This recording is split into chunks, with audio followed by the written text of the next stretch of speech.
Hi, thank you so much for talking to me and Adrian today from our separate locations.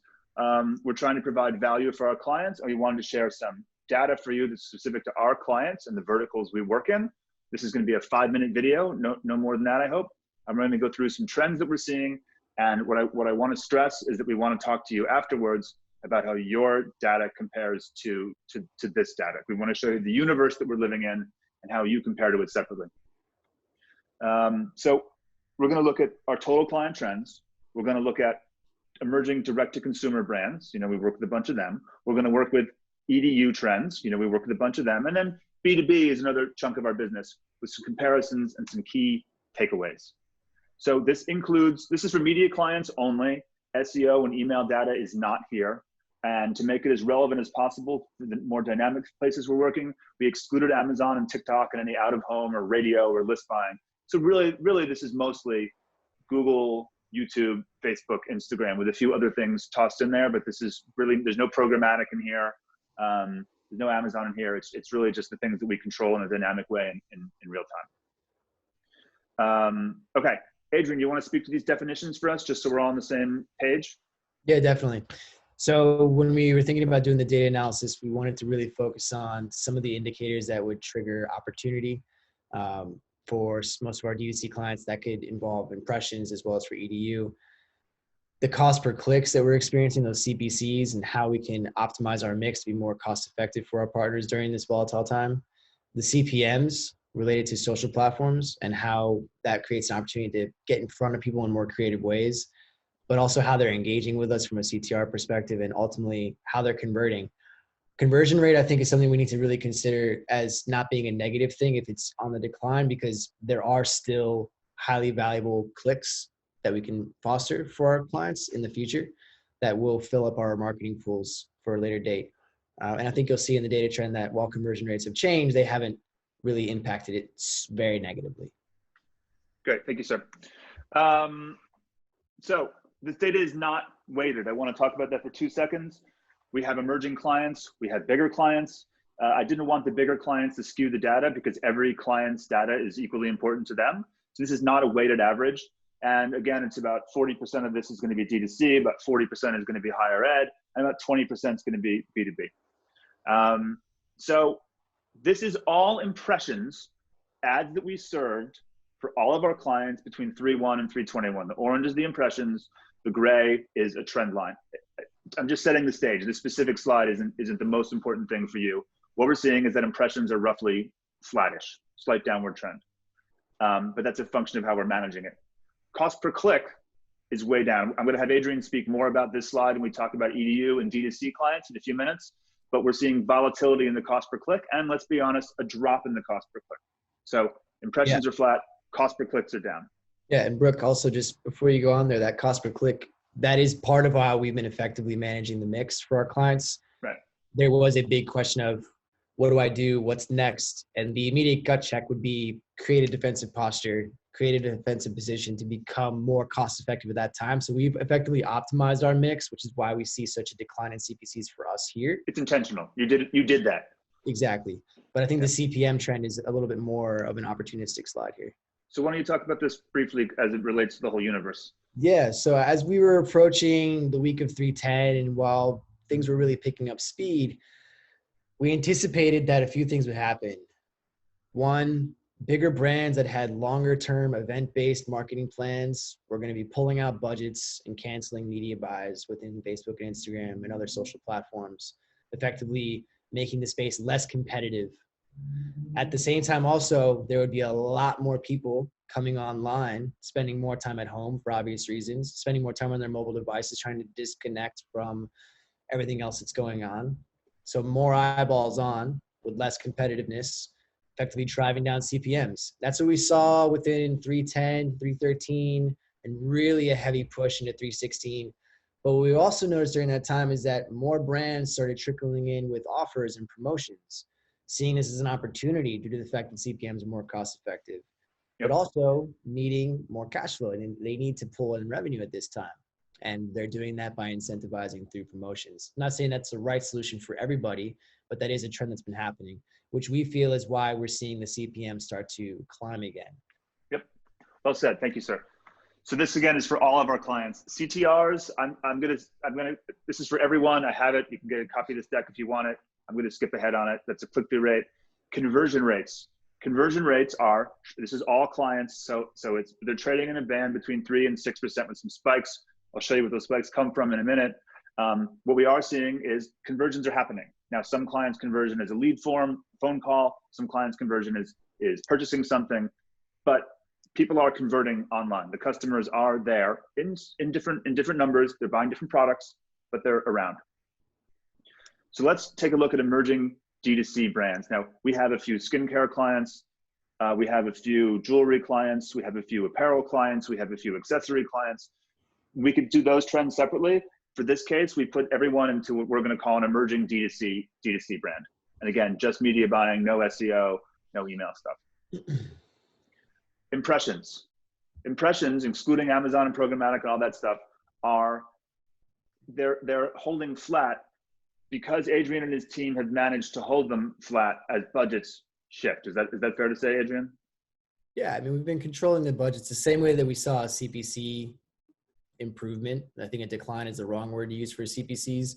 We have also seen that impressions are going down effectively, but that's related to shifts in budget, controlling of costs, and just how we're optimizing the mix. Right, we're making that happen because people are going into a defensive posture. Exactly. Which is not necessarily, again, what we would recommend, but our job is to give you good advice and then execute on your strategy.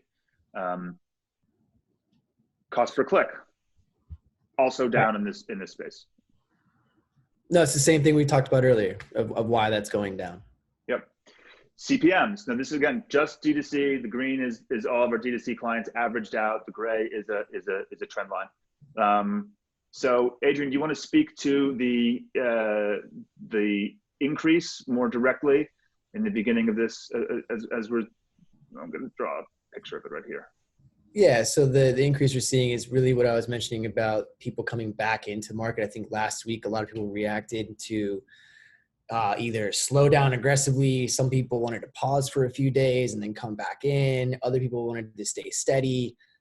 The fact of the matter is that the total cost per 1,000 impressions was on the decline for other reasons that I just mentioned, but people have been easing back in slightly, pushing more promotions into market. Or shifting strategies completely. I think this is also a good time for brands to consider if they're not really focused on trying to drive sales right now and they're healthy in terms of business stance and cash flow, then how can they think about 3 to 6 months from now and how can they get in front of people from a branding position to serve up quality content, tell more of a brand storytelling experience, really make a personal connection with new customers while CPMs are more cost effective, so they can start to re-engage them later on when everyone starts to come out of this. So we're going to try to speed through some of this. D2C CTRs, conversion, click-through rate are fluctuating. Conversion rate is trading in a narrow band between 2 and 4. This is normal. Now, our beauty clients are doing better than our accessories clients right now. But the reality is that people are still buying in the right verticals. And this is a fairly normal trend between 2 and 4%. We do see weekend and seasonal trends in this business. This is normal. People are buying. Higher ed is it's a starker story. Let's talk about, but they're related.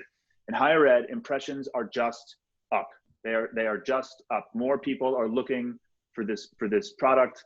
I'm old enough to remember what happened to ITT Technical Institute after 2008. The demand surges. The reality is that when the economy shifts, people go back to school. There's tons of documentation about this. Impressions, searches for EDUs are up. Not all searches are equal.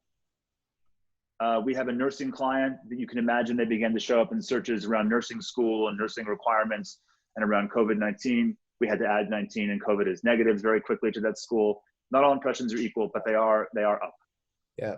And Brook, just for a second there, for CPMs, again, with EDU, those budgets, because of the fact that that market is a little bit more consistent when something like this happens, because people shift to try to do online degrees, the CPM has been influencing that because of the fact that it's cheaper for 1,000 impressions. Without changing budgets, we're effectively getting more impressions at the same budget that we had in place. That's great. That's a really nice way of saying it. So EDU CPMs are not have not dropped as sharply and as aggressively as the D2C CPMs have. It's still cheaper, even in this case, to get in front of new customers than it was last time. And if you've got the fuel in the tank to get through the next 2 months or month, this is really an opportunity to get in front of even more students, especially if you have online programs. CTRs are down. This makes a lot of sense with impressions staying flat the way we're managing it and CPMs going down. It makes sense that fewer people are clicking overall as impressions go up. This is what we would expect to see. But check out these conversion rates. The conversion rates for EDU is different than a D2C, right? They're clicking on a form saying, yes, send me more information about your flight school. So we are seeing huge volatile spikes and a trend upwards in EDU. And I imagine that this trend will continue upwards. I really do. So this is the reality. The reality is that there's more people looking for EDUs, and there's more people converting on those EDUs, and the cost and the traffic is lower than it was a little while ago.